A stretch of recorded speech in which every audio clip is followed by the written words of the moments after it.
এই প্রবাসের মাটিতে আমি না আসলে কখনোই বুঝতে পারতাম না এই প্রবাসে কতটা যন্ত্রণা এবং কি কতটা কষ্ট। একটা কথা কি জানেন, প্রবাসীদের বুক ফাটে তারপরেও ফাটে না মুখ। প্রবাসী জানে এই প্রবাসের মাটিতে আছে কত সুখ।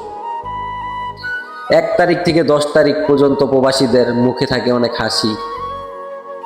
এই হাসিটা কেন প্রবাসীদের মুখে থাকে জানেন? কারণ 1 তারিখ থেকে 10 তারিখ পর্যন্ত প্রবাসীদের ফ্যামিলি প্রবাসীতে এত ভালোবাসা দেখায়। তখন প্রবাসী যখন মাস শেষে স্যালারিটা পায়, তখন সে ওই ভালোবাসায় সে ওই স্যালারিটা ধরে রাখতে পারে না। সেই প্রবাসী তার 1 মাসের কষ্টের উপার্জন ওই হাসি মুখগুলো দেখে তাড়াতাড়ি বাংলাদেশে পাঠিয়ে দেয়। আর যেই 10 তারিখ থেকে 12 তারিখ আইসা পড়ে, তখন বোঝা যায় প্রবাসীরা কতটা অবহেলিত, কতটা অবহেলা করে প্রবাসীদের ফ্যামিলি।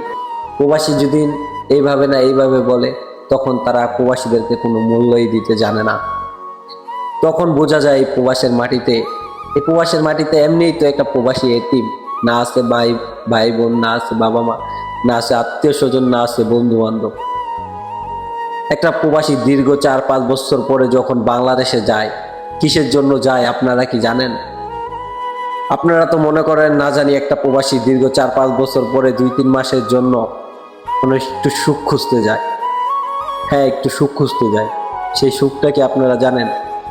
সেই সুখটা হলো একটা প্রবাসী যখন 2-3 মাসের জন্য বাংলাদেশে যায়, এই জন্যই যায় তার প্রিয় মাতৃভূমি দেখবে, তার প্রিয় পরিবার দেখবে, তার প্রিয় পরিবারের সামনাসামনি থাকবে, তার প্রিয় পরিবারের ওই চেহারাটা দেখে তার সব কষ্ট দূর করে দেয়।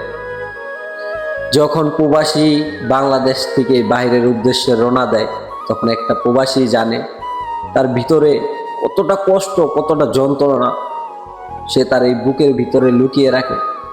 এই জন্যই আমি বললাম, প্রবাসীদের বুক ফাটে তারপরও মুখ ফাটে না।